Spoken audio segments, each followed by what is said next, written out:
사사기 16장 1절에서 12절까지 봅니다. 죄송합니다. 선포기도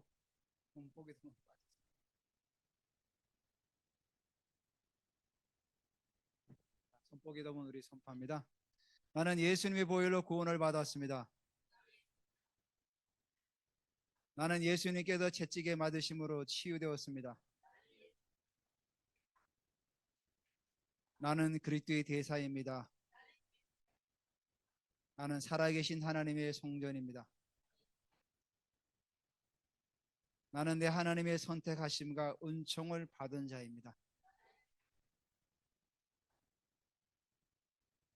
방명세계를 향한 동역자들의 만남의 배가, 재정의 배가, 학장의 배가, 영적인 배가의 축복이 성취될지어다.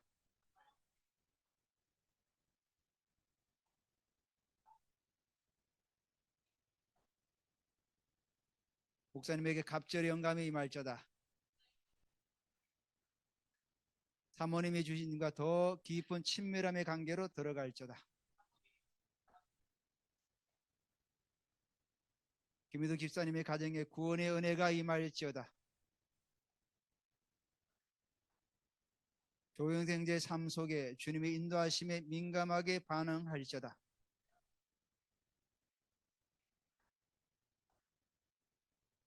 정한 자의 가문에 예수 그리스도 구원의 은혜가 임할지어다. 홍요셉 형제는 하나님께 올인할지어다. 오인자매에게 마음의 눈을 밝히사 부르심의 소망이 물으심이 무엇인지 찾고 순종할지어다.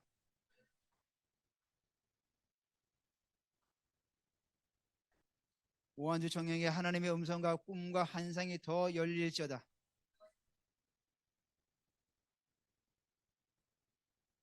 오해등 청년에게 방언 통변과 하나님의 음성과 꿈과 환상이 더 열릴지어다.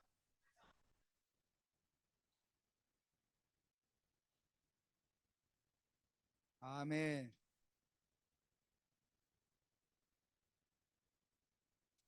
네. 사사기 16장 1절에서 12절을 우리 같이 봅니다.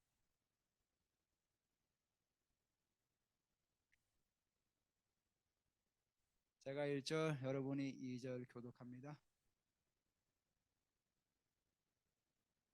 삼손이 가사에 가서 거기 한 기생을 보고 그에게로 들어갔더니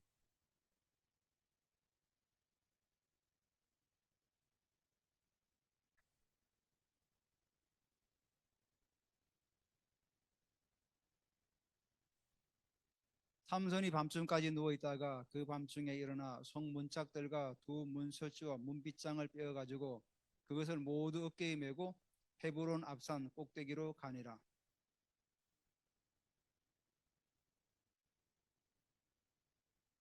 블레셋 사람의 방백들이 그 여인에게로 올라가서 그에게 이르되 삼손을 깨워서 무엇으로 말미암아 그 큰 힘이 생기는지 그리고 우리가 어떻게 하면 능히 그를 결박하여 굴복할 수 있을는지 알아보라. 그리하면 우리가 각각 은 1,100개씩을 내게 주리라 하니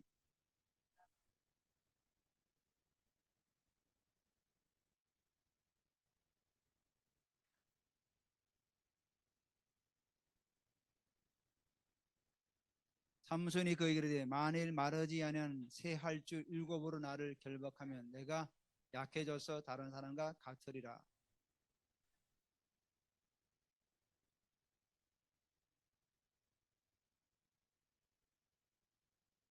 이미 사람을 방 안에 매복시켰으므로 삼손에게 말하되 삼손이여 블레셋 사람들이 당신에게 들이닥쳤느니라 하니 삼손이 그 줄을 끊기를 불탄 삼시를 끄는 같이 하였고 그의 힘의 근원은 알아내지 못하니니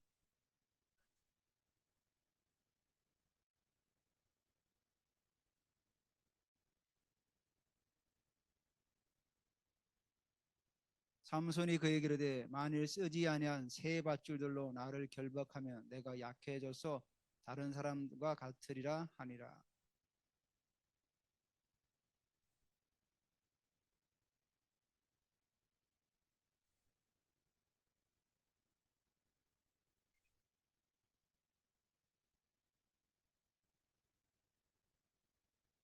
아멘, 할렐루야. 오늘은 그 삼손, 하나님 영이 떠난 삼손에 관해서 우리 같이 말씀을 좀 나눠보려고 합니다. 우리가 사사기를 보면은 두 가지 중요한 것이 있죠. 사사가 어떤 말씀이라 그랬죠? 판단하는 자.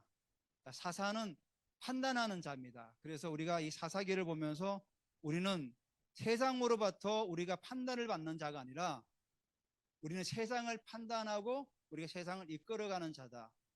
지금 사실 세상은 우리를 판단하죠. 안티 기독교인들이 우리를 얼마나 많이 그렇게 모함하고 또 뭐 저렇게 하지 않습니까? 근데 그게 왜냐면은 하나님의 영이 떠난 그 삼손의 모습처럼 우리가 살아가고 있기 때문에 세상이 우리를 판단할 수밖에 없는 겁니다. 그래서 우리는 세상으로부터 판단받는 존재가 아니라 우리는 세상을 판단하고 세상을 이끌어가는 자로서 그 능력을 나타내는 삶을 살아가야 되는 거죠.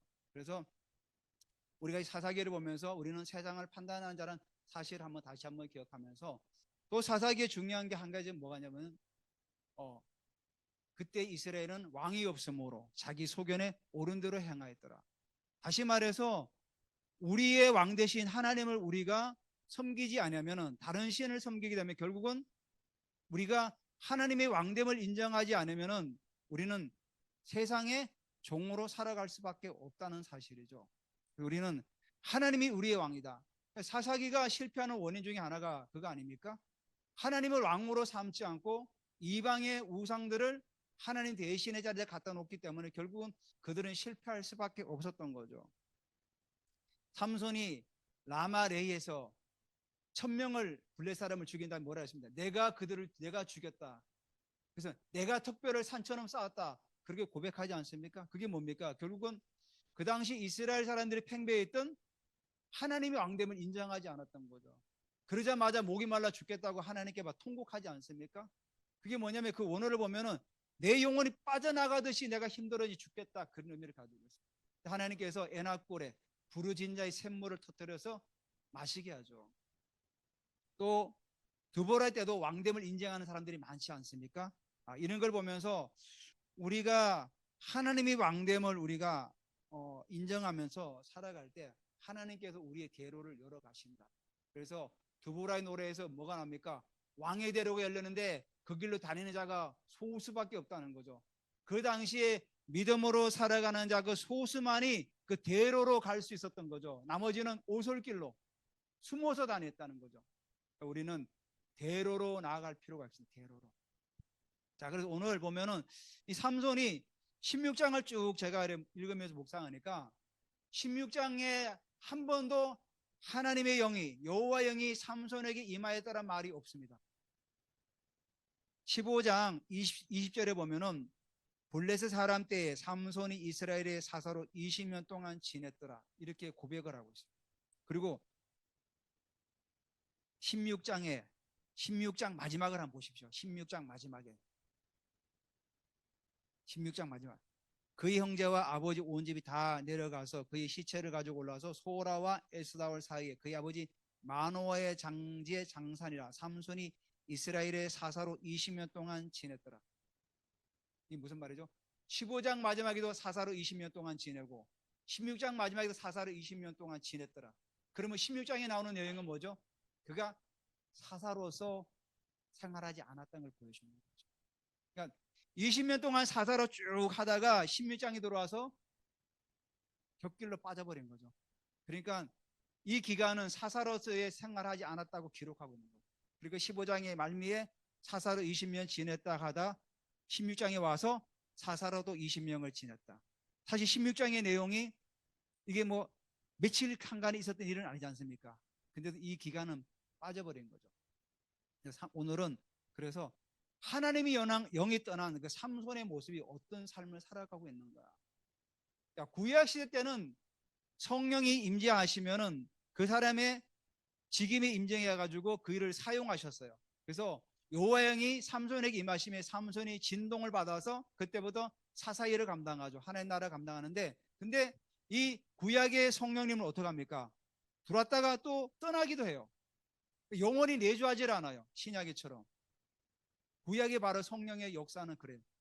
직임에 맞게 임재했다가 또 떠나기도 하는 거죠. 그래서 선지자가 하나님의 영에 충만하면 하나님의 계시를 받죠. 계시를 받고 또 떠나요. 또 계시를 받고, 이래서 계시를 받으면 백성에 가서 또 전파하고, 이런 식으로. 그러니까 구약의 성령님은 우리 안에 내주하신 성령님이 아니라 외주하셨다가 떠나고 외주하셨다가 떠나고, 이런 반복되는 거죠. 그래서 예수님께서 세례요한 보고 어떤 얘기를 합니까? 여자가 낳은 자 중에 가장 큰 자라고 그렇게 예수님께 칭찬을 해요. 근데 나중에 또 뭐라 그러죠? 누가복음 7장 28절에 이렇게 말씀합니다. 내가 너에게 말하노니 여자가 낳은 자 중에 세례요한보다 큰 자가 없도다. 그러나 하나님 나라에서는 극히 작은 자라도 그보다 크니라 하시나. 이게 무슨 말씀입니까?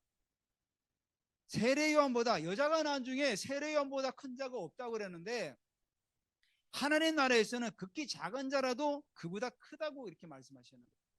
이게 바로 성령님의 임재와 관련된 거죠. 하나님 나라, 우리 시대 예수님께서 부활하시고 성천하셔서 하나님 나라가 이 땅에 건설되지 않았습니까? 확장돼 나가는 그 시점에서 하나님 나라에서는 성령이 어떻게 합니까? 임재하시면 영원히 내주하시는 거죠. 구약은 잠시 왔다 떠나지만은 신약에 와서는 영원히 내주하시기 때문에 아무리 여자가 낳은 지 가장 큰 자라는 그 요한도 크지만은 신약에 와서 하나님 나라에서는 그 요한도 오히려 깊이 작은 자보다도 더 작은 자라는 거예요. 그러니까 우리가 얼마나 큰 축복을 받습니까? 그래서 우리 여기 벽에 성경 구절 적어놓지 않았습니까? 지난주에 박미순 권사님께서 꿈을 말하더라고요. 꿈이 드림이냐. 영어 성경에는 드림이라 나와요. 드림. 근데 여기서 말하는 꿈은 뭐냐면 환상과 계시 차원이에요. 말세 때에 자네들이 예언하시고 재현하고 젊은이들이 환상을 보고 너희들은 꿈을 꾼다는 그 꿈이란 뭐냐면은 환상을 말합니다. 꿈과 환상을 말합니다. 계시의 수단이었어요. 계시 수단. 근데 예전에는 특정인들만, 선지자하고 제사장, 왕들에게만 하나님께서 기름 부은 자에게만 임했지만은 지금은 여기 나오잖아요. 말세 때는 모든 사람에게 하나님께서 성령으로 임재하시는 거죠. 그래서 내주하셔가지고 우리가 예언을 하게 하고 방언을 하게 하고 치유도 하고 다 하는 거. 그러니까 세례요한보다 더 크다는 거죠.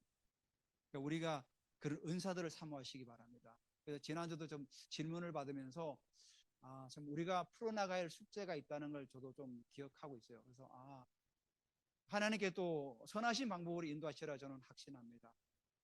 그러면서 우리가 이 시대에 정말로 하나님께서 주시는 그 은사와 능력을 가지고 사람들을 살려나가는 거죠. 그리고 요즘 제가 또 하나 또 제가 좀 책을 보고 공부하고 있는 게 뭐냐, 능력전도.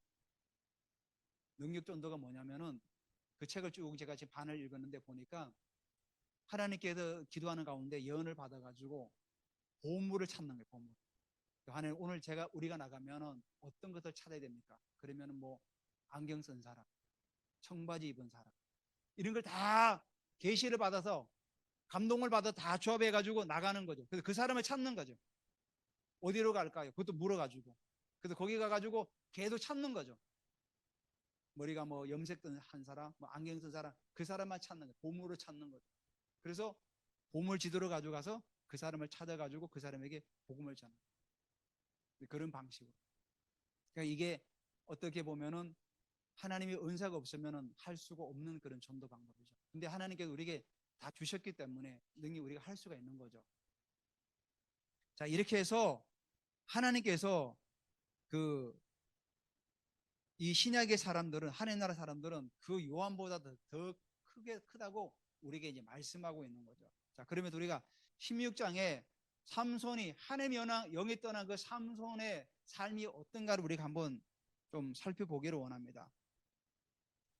1절부터 3절까지는 그래도 삼손이 어느 정도 그래도 좀 뭔가 좀 아직은 좀 살아 있어요. 여기 보면은 삼손이 가사에 가서 한 기생을 보고 그에게로 들어갔더니, 자, 16장을 시작하면서 지난번에 15장에서는 어떻게 합니까? 여호와 영이 그에게 임함에 딥나로 내려가서 한 여인을 보았다 그러잖아요. 근데 여기는 하나님의 영이 임했다는 말씀이 있습니까? 없습니까? 없습니다. 그냥 삼손이 내려가는 거죠. 삼손이 가사에 가서 거기 한 기생을 보고 그에게로 들어갔더니, 자, 우리가 여기 보면 보고 있잖아요. 보고. 우리가 무엇을 보냐 너무 중요합니다. 무엇을 보느냐. 그래서 우리가 신앙 안에서 살아가면서 우리가 세상에 나가 많은 걸 보지 않습니까? 이게 지금 정말 보는 게 너무 중요한 것 같아요. 이거 봄으로 인해 가지고 본 대로 그 결과물이 열매를 맺어 나가. 나중에 삼손을 보면은 삼손이 무엇을 보고 무엇을 본에 따라서 그 봄으로 인해 가지고 그 열매가 그의 삶 가운데 드러나는 겁니다. 그래서 우리가 무엇을 보냐가 너무나 중요한 거죠. 한 기생을 보았다는 거죠. 결국은 뭡니까? 삼손이 안목의 정욕에 이끌려서 살아갔다는 거죠. 사사로 지내는 그 20년이 지난 후에. 그래서 가사의 사람들에게 삼손이 왔다고 알려짐에 그들이 그를 곧 에워싸고 밤새도록 성문에 매복하고 지키고 있었다는 거죠. 새벽이 되면은 좀, 좀 몸이 부실할 때 이제 정신이 덜 들 때 이제 죽이려고 했던 거죠. 근데 삼손이 어떻게 합니까? 3절에 밤중까지 누웠다가 삼손이 아마 알아챈 것 같아요. 알아채고 밤중에 일어나 성 문짝과 두 문설주와 문 빗장을 빼어, 여러분 보통 성의 문이 얼마나 큽니까? 그 성 문짝과 문설주와 문 빗장을 빼가지고 그것을 모두 어깨에 메고 헤브론 앞산 꼭대기로 가니라. 지금 가사에서 헤브론까지 몇 킬로인지 아십니까? 주석을 보니까 60킬로더라고요. 60킬로를 성 문짝을 빼가지고 문설주도 빼고 빗장도 빼가지고 어깨에다 메고 60킬로를 걸어서 헤브론까지 간 겁니다. 엄청난 계력이죠. 뭐 이거는 도저히 사람의 힘으로 할 수 없는 그런 계력이죠. 그러면 삼손이 왜 그걸 빼가지고 거기까지 갔느냐? 자세한 내용은 안 나오는데 뭐 학자들이 추측에 의하면은 헤브론이 어떤 곳입니까? 갈렙이 가나안 땅을 돌아가지고 여호수아에게 했던 말이 뭡니까? 저 산지를 내게 달라. 그 산지가 헤브론이거든요. 산지여서 산지. 헤브론을 달라. 그래서 45년 전에 했던 말을 기억하지 않냐? 당신도 듣지 않았냐? 그때 내가 모세에게 저 산지를 내가 달라고 했다. 그래서 여호수아가 그럼 올라가라. 그래서 갈렙이 뺏은 산이 바로 헤브론 산지죠. 그래서 헤브론에서 나중에 다윗이 거기에 성전을 세우고 다윗의 장막을 세운 곳이 바로 헤브론이죠. 아마 이게 예언적인 그것이 아니냐, 우리 이렇게 말씀하다. 예언적인 행동. 나중에 블레셋이 다윗에게 부름을 꿇습니다. 계속 끌려다니다가 이스라엘 계속 괴롭히다가 다윗에게 와서 드디어 블레셋이 이스라엘의 무릎을 꿇는 거죠. 여러분 블레셋의 그 당시 그 장군 누굽니까? 골리앗이 이스라엘 다윗에 의해서 한 방에 날아가지 않습니까? 그리고는 블레셋이 다윗에게 무릎을 꿇고 블레셋 지역에 다윗의 뭡니까? 그 수비대가 들어가서 통치를 하게 되는 거죠. 아마 그 예언적인 행동으로 그렇게 보지 않냐 이렇게 생각합니다. 그래서 1절부터 3절까지는 그래도 삼손이 그런 대로 아직까지는 좀 살아있는 것 같아요. 근데 4절부터가 이제 문제가 되는 거죠. 4절부터는 의의 삼손이 소울의 꼴짝이 드릴라의 이름한 여인을 사랑하며, 그러니까 삼손이 하나님 영이 떠나면 제일 먼저 나타나는 게 뭐냐면 영적 분별력이 상실되는 겁니다. 영적 분별력이 상실. 우리도 마찬가지입니다. 우리가 성령이 충만하지 않고 세상의 문화에 찌들어 살아가다 보면은 우리는 영적인 분별력이 우리도 상실해 나가요. 무엇이 옳고 그른지 그걸 분별하지 못하는 거죠. 자, 삼손이 하나님께서 삼손을 세우신 목적이 뭡니까? 13장 5절에 보면은 그가 블레셋 사람 손에서 이스라엘을 구원하기 시작합니다. 하나님께서 삼손에게 나실린으로 그가 세우셔서 이유가 뭐냐면은 블레셋 사람 손에서 이스라엘을 구원하시기 위해서 삼손을 세우신 거죠. 그 삼손을 세웠는데 그 삼손이 지금 어떻게 합니까? 이후에 한번 정신을 못 차리고 또 내려갑니다. 삼손이 소울의 꼴짝이에 드릴라라는 이름하는 여인을 사랑하며, 들릴라라는 그 이름의 뜻이 뭔지 아십니까? 연약하다, 매달리다. 그래서 연약하게 해서 매달리게 만드는 그런 어떤 함정을 가진 여인, 이름이 거기 나와 있는 거죠. 근데 삼손이 사랑했던 그 뭐 기생이라든지 처음에 결혼했던 사람 이름이 나옵니까? 안 나옵니까? 이름이 안 나와요. 근데 이 마지막에 들으려는 이름이 나오는데, 왜냐하면 이 삼손의 마지막 운명을 결정짓는 사람이다 보니까 저자가 이름을 밝히고 있는 거죠. 첫 번째가 영적 분별력을 상실했다는 거죠. 고린도서 2장 12절에 보면 우리가 세상의 영을 받지 아니하고 오직 하나님으로부터 온 영을 받았으니 이는 우리로 하여금 하나님께서 우리에게 은혜로 주신 것들을 알게 하려 하십니다. 여러분, 고린도 2장 12절에 우리는 하나님으로부터 영을 받은 이유가 뭐냐면은 이는 하나님께서 우리에게 은혜로 주신 것들을 알게 하려고 하나님께 우리에게 영을 주셨다는 거죠. 그래서 이 삼손은 들레가 계속해서 그를 꼬시지 않습니까? 깨워가지고 계속해서 너의 힘이 어디서 나오냐 계속 묻지 않습니까? 결국 뭐냐면은 거짓의 영이죠. 삼손을 올무에 빠뜨려서 죽이려는 그 계략인데 그 삼손이 분별력을 상실하다 보니까 거짓의 영을 분별하지 못하는 거죠. 분별하지. 그래서 요한일서 4장 1절도 사랑하는 자들아 영을 다 믿지 말고 오직 영들이 하나님께 속하였나 분별하라. 분별하라는 거죠. 많은 거짓 선지자가 세상에 나왔습니다. 우리도 살아가면서 여러분 이 영을 잘 분별하시기 바랍니다. 그러니까 우리가 혼미하면 넘어갈 수밖에 없는 거죠. 저도 예전에 아는 그 목사님이 뭐 얘기해가지고 정말 제가 어려움을 겪었어요. 그냥 제가 허용한 거죠. 목사님이다 보니까. 분별해야 되는데. 그때부터 제가 정말로 많이 깨달았죠. 그래서 하여튼 제가 매일 기도하면서 그 문제가 다 해결됐어요. 지금은. 제가 말씀드렸지. 그게 사실은 목사님으로부터 그 얘기를 듣고 그 일을 진행한 거예요. 그러니까 이게 목사님이 말씀하셨다고 해서 다 그냥 예, 이게 아니라 분별할 줄 알았어요. 물론 제가 그런 사람은 아니지만은 제가 그분을 잘 몰랐던 거죠. 영적으로 분별해요. 그러니까 삼손도 드릴라가 하는 그 말을 분별할 수 있어야 되는 거죠. 이 사람이 지금 하는 얘기가 정말 나를 세우는 것인지 나를 올무에 걸리게 하는 건지 분별을 못했다는 거죠. 거짓의 영을 분별을 못했다는 거죠. 사단이 하는 일이 뭡니까? 사단은 거짓의 아비예요. 거짓의 아비. 거짓말을 많이 하는 사람들은 결국은 거짓의 영이 그 안에 있는 겁니다. 그래서 우리가 거짓말을 자주 하는 사람들은 우리가 경계하시기 바랍니다. 그리고 여러분이 간다면 그분에게 영광을 자꾸 선포해가지고 그 영이 거짓의 영이 무너지도록 기도해 주시기 바랍니다. 아니면은 우리가 해를 당하니까 내버려 두면은 우리가 해를 당하기 때문에 계속 선포를 해야죠. 그러니까 이때 만약에 삼손이 이런 일이 겹쳤다 그러면 그가 어떻게 합니까? 다시 돌이켜서 기도하고 분별력을 받았으면은 이겨나갈 수 있는데 그렇지 않았던 거예요. 여기 보면 드릴라가 계속 하는 얘기 사실은 여기 성경에는 그냥 이게 문어체니까 글자를 책에다 쓰는 거니까 이게 문어체로만 했지만은 굉장히 뭐냐면은 왜 당신이 그렇게 합니까? 난 당신을 사랑하는데 이런 식으로 나와요. 언어에 보면은 구어체. 구어체가 뭔지 우리가 말하는 투로 그냥 그대로 해놓은 거야. 이러면 안 됩니다. 나 좀 부탁합니다. 좀 살려주세요. 뭐 이런 식으로 계속 말을 부탁해 나가요. 그러니까 나중에 삼손이 어떻게 합니까? 삼손이 손에 여기 16절에 나오죠. 날마다 그 말로 그를 재촉하여 조름해 삼손의 마음이 번뇌하여 죽을 지경이라. 죽을 지경. 이 정도까지 갔으면은 삼손이 어떻게 합니까?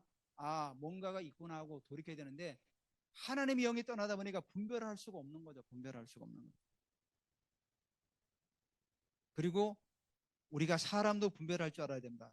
우리가 이 분별을 상실할 때 거짓의 영도 분별해야 되지만 사람도 분별할 줄 알아야 됩니다. 이 드릴라는 여인이 거짓말은 여인이기는 사실을 삼손이 깨닫지 못한 거죠. 그래서 우리가 사람도 잘 분별하시기 바랍니다. 사무엘상 16장 7절에 보면은 이새의 집에 누가 찾아옵니까? 사무엘이 찾아옵니다. 하나님께서 사무엘에게 이새의 집으로 가라. 내가 한 왕을 보았다. 그에게 그를 찾아서 기름을 부어라. 그러니까 이새가 사무엘이 이새 아들을 다 집합을 시키죠. 그래서 엘리압부터 시작해서 막내까지 쭉 가는데 처음에 엘리압을 보니까 어떻게 합니까? 와, 이루다. 용모가 출중한 거예요. 와, 하나님께서 기름 부은 자가 이자구나. 기름을 부으려고 막 했죠. 하나님께서 어떻게 했죠? 아니다. 나는 그 외모를 버렸다. 그러면서 그때 중요한 말씀이 뭡니까? 사람은 외모를 보거니와 나 여호와는 중심을 봅니다. 우리가 사람을 분별할 때 우리가 사람을 딱 보면 어떻게 합니까? 아, 얼굴이 좀 험하게 생기면 아, 저 사람 좀 이상한데 이렇게 선입견을 갖잖아요. 이 하나님은 외모를 보는 게 아니라 우리의 중심을 본다는 거죠. 제가 처음에 사회가 나갔을 때 전도사 때 동네 전도를 예배 끝나면 애들 데리고 전도를 나갔어요. 나갔는데 주일날 나가니까 그 주변에 애들이 막 껄렁거리는 노는 애들이 있었어요. 약간 좀 뭐 일찍이 같은 애들. 그러니까 데리고 나가던 애들이 가지를 않는 거죠. 왜냐하면 뭐 다들 일찍 같은 애들이니까. 근데 야, 얘들아 가자. 쟤들도 복음이 필요하다. 그래서 걔들에게 복음을 전하고 걔들 다 전도를 했어요. 그래서 수련도 데리고 가고. 그러니까 하나님은 근데 오히려 얘기하니까 더 쉽게 마음을 열더라고요. 얼굴은 뭐 그냥 뭐 약간 그들이 뭐 막 껌도 씹고 막 이러니까 험악하게 보일지 모르지만은 실제로 마음은 굉장히 열려요. 얘기해 보니까. 그래서 뭐 상담도 하고 그래서 뭐 토요일마다 떡볶이 사 먹이고 저도 그때 그래 먹이고 데리고 와서 또 찬양도 하면서 애들이 다 적응해 나갔어요. 그래서 우리가 사람을 외모로 보고 함부로 판단하지 말라는 거죠. 그래서 이 삼손도 얼굴도 예쁘고 아름답다고 해서 넘어가지 않아요. 사람을 분별할 줄 알아야죠. 두 번째가 영향력을 상실해 나가는 거죠. 영향력을. 그러니까 하나님의 영이 떠나면은 그때부터 영향력을 상실을 할 수밖에 없습니다. 21절 한번 보시기 바랍니다. 21절에 블레셋 사람들이 그를 붙잡아 그의 눈을 빼고 가사에 내려가 놋줄로 매고 그에게 옥에서 맷돌을 돌리게 하더라. 지금 어떻게 됐습니까? 지금 힘이 다 뺏겨가지고 지금 잡혀가가지고 지금 맷돌을 돌리고 있는 거죠. 영향력을 상실한 거죠. 자, 이스라엘 사람들이 가사로 내려갔어요. 가사로 내려가 보니까 자기들이 영웅 상손이 블레셋 사람 잡혀가지고 연자 맷돌을 지금 돌리고 있는 거예요. 지금 야, 한때는 우리의 사사였는데 어쩌다가 저 지경이 되었을까? 그러면서 그러죠. 입술을 차겠죠. 야, 한때는 그래도 우리 사사였는데 어쩌다가 눈이 뽑혀가지고 블레셋 사람이 그 맷돌을 돌리고 재롱을 부리고 있냐. 여러분, 이게 삼손만의 모습이 아닙니다. 그리스도인이 영향력을 상실하면은 예수님께서 말씀하셨죠. 너희가 소금이 그 맛을 잃어버리면은 밖에 버려져 밟힐 뿐이다. 이렇게 말씀하고 있는 거죠. 우리가 하나님의 능력을 잊어버리고 세상에서 빛과 소금의 역할을 하지 못하면은 결국은 밖에 버리고 밟히는 그런 신세가 된다는 거예요.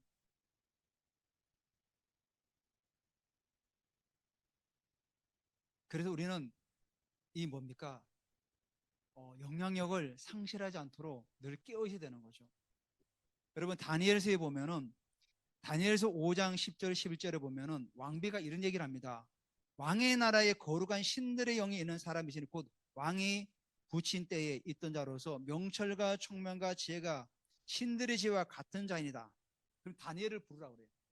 이때가 뭐냐면은 제가 말씀드렸듯이 벨사살 왕이 그 느부갓네살 왕 아들이 1000명의 기인들을 모아 잔치를 벌이고 있는데 예루살렘에 가져온 은금 기병을 가지고 술을 마시고 퍼마시고 있었던 거죠. 그때 벽에 메네메네 바게 우르바신 그 뜻이 나오는 거예요. 그게 손가락으로 막 썼는데 그 뜻을 해석할 자가 없는 거예요.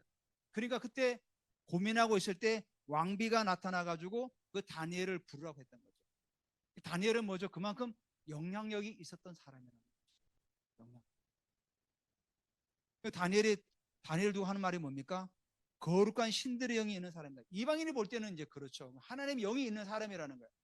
구약의 사람인데 한번 직임이 들어왔다가 나가는 그런 시대의 사람인데 다니엘은 거룩한 영, 하나님의 영이 항상 있었다는 거예요. 드물죠. 그래서 명철과 총명과 지혜가 충만했다는 거예요. 신들의 지혜와 수준이 같았다는 거예요. 마찬가지죠. 우리가 성령님 안에 있으면은 우리가 그 영적 깊이를 들어가면은 그 사람과 대화를 하면 그 사람의 마음을 우리가 읽을 수가 있어요. 그까지 갈 수 있어요. 그만큼 영이 활성화되고 민감해져 가면은 그 사람이 지금 무엇을 생각하고 있는지도 알 수가 있어요. 제가 계속해서 예언학교라든지 이런 계속 그 훈련받고 있는 도중에 보니까 그 목사님이 그래요. 그 목사님이 그러더라고요. 저는 그때 너무 그게 힘들었다는 거죠. 저 멀리서 전화를 하고 있잖아요. 그 전화하는 내용까지 다 안 돼요. 근데 본인은 사실 그때가 너무 힘들었다는 거죠. 그만큼 영적으로 민감하면은 알 수가 있는 거죠. 그 사람들은 투시 은사라고 하는데 그 투시 은사가 아니라 짐지기 은사죠. 저 사람의 고민을 듣고 내가 그 짐을 풀어주는 그 짐지기 은사인데 많은 은사 받은 사람들이 그거를 악용한 거죠. 가스라이팅 한 거죠. 그래서 뭐 투시 은사라든지 이랬는데 그 투시 은사가 아니죠. 하나님께서 알게 하시는 건데 그 사람을 도우라고 주시는 거 은사지. 그거를 그 사람을 책 잡아가지고 뭔가 가스라이팅 해가지고 뭔가 잘 조종하려고 하는 게 아니라는 거예요. 그만큼 우리가 영적으로 민감해져 가면은 거기까지 갈 수가 있습니다. 그 수준까지. 그래서 이 삼손은 자신의 영적 상태를 분별하지 못하고 관리하지 못했다는 겁니다. 결국은 마지막으로 어떻게 됩니까? 하나님이 영이 떠나니까 삼손이 어떻게 됩니까? 종로를 탈 수밖에 없는 겁니다. 여기 제가 21절 읽지 않습니까? 블레셋 사람들이 그를 붙잡아 그의 눈을 빼고 끌고 가사에 내려가 노줄로 매고, 노줄로 맸다는 매고 그 옥에서 그에게 옥에서 맷돌을 돌리게 하였더라. 노줄을 맨다는 건 뭡니까? 너는 이제부터 종이야, 종. 평생 너 죽을 때까지 맷돌을 돌려야 돼. 종로로 타는 거죠. 계속 돌리는 거죠. 자, 근데 여기서 공교롭게도 블레셋 사람들이 삼손의 눈을 뺐어요. 왜 눈을 뺐을까요? 힘의 원인 같으면 뭐 팔을 자르든가 이러지 않고 왜 눈을 뺐을까요? 결국은 바라봄의 법칙이죠. 삼손이 무엇을 바라봤느냐. 그 보는 것에 의해서 그 열매를 맺게 되는 거죠. 블레셋이 그 사람들이 모르고 했지만은 하나님은 그가 본 그대로 열매를 맺게 하시는 거죠. 우리가 뭘 심었냐에 따라서 그 열매를 거두지 않습니까? 마찬가지로 삼손도 눈을 봄으로 인해 가지고 본 것을 인해서 열매를 거두게 된 거죠. 그래서 결국은 두 눈이 뽑히게 되는 거예요. 그 잠언서 2장 9절에 보니까 눈은 마음의 등불이다. 눈은 마음의 등불. 마음의 등불을 뽑아낸 거죠. 그 마음의 등불, 내 마음에 지금 무엇을 보느냐? 세상의 어떤 정욕을 따라가서 세상의 문화를 따라가다 보니 결국은 그 열매를 거둬서 눈이 뽑히는 그런 지경에까지 이르게 되었다는 거죠. 삼손에게 있어서. 그래서 결국은 이 삼손은 분별하지 못하고 종로로 타면서 그렇게 인생을 살아가게 되는 거죠. 그래서 사실 이 사사기의 실패는 과연 누구의 실패라고 보십니까? 나중에 보면은 이제 사사는 삼손으로 이제 끝납니다. 끝나고 뒤에 이제 17장부터 18장까지는 레위인이 나오고 제사장이 나와요. 사사기의 실패의 가장 큰 원인은 뭐냐면 레위인의 실패와 제사장의 실패예요. 레위인이 첩을 두고 먹고 살기 위해서 먹을 걸 찾아다녀요. 레위인이. 제사장도 마찬가지로. 이게 뭡니까? 우리 신앙인이 영향력을 상실하니까 여호와 영이 떠나니까 결국은 그렇게 찾아다니는 거죠. 이방의 어떤 문화처럼 문화를 따라가는 거예요. 여자를 찾아다니고 먹고 살기 위해서 쫓아다니고. 그러니까 우리가 그래서 하나님께서 레위인의 실패와 삼손의 그 제사장의 실패를 바라보기 때문에 마지막으로 나시니를 세운 거죠. 사실 사사기 전반에 의미를 가지고 마지막 삼손을 세우신 겁니다. 사사기 실패가 레위인과 제사장들 때문에 그렇기 때문에 삼손을 하나님께서 부르신 거죠. 내가 너를 불러서 나시린의 표본. 그러니까 나시린은 뭐냐면은 나시린은 나누면서부터 제사장은 아니지고 레위인은 아니지만은 레위인처럼 살아가라고 하나님께서 부르신 거죠. 그래서 삼손은 어떻게 합니까? 날 때부터 나신이죠. 그 의미는 너는 날 때부터 레위인은 아니지만 레위인처럼 살아라는 그런 의미를 주고 한 거죠.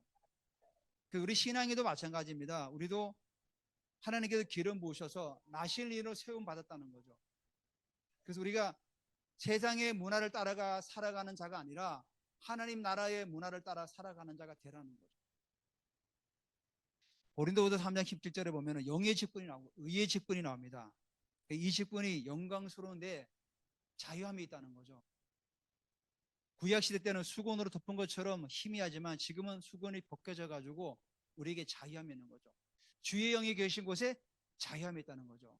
제가 자유함이 있다는 얘기를 한번 전에 말씀드렸죠.